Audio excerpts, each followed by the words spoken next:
We have to stick to the hope, and everyone ought to make their mind that, no matter if just a little, I will, however, give a help to the Muslim, and no matter what kind of help it is that he needs.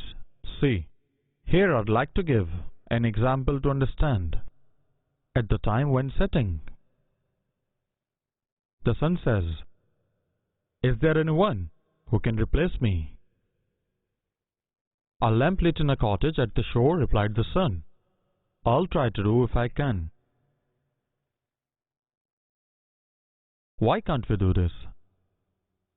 If not much, at least a little we can. If not so much light that the sun gives, but a lamp can light at least a cottage well. It's possible. I mean, we really ought to help other people. We should really support other people. And saying to yourself that no one helps anyone, therefore neither should we. This is not the right philosophy.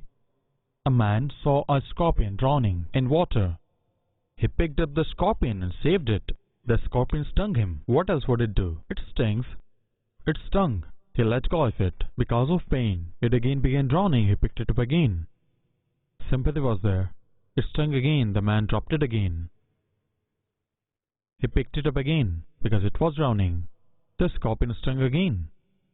Someone said to him, "An odd man you are. This is an animal. It won't give up its brutal nature. It does nothing but sting." The man gave a reply, "It is an animal and doesn't leave its nature.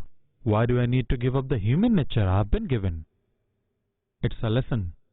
Even if there aren't many people willing to help others, no problem. You just begin it. Other people will also get motivated.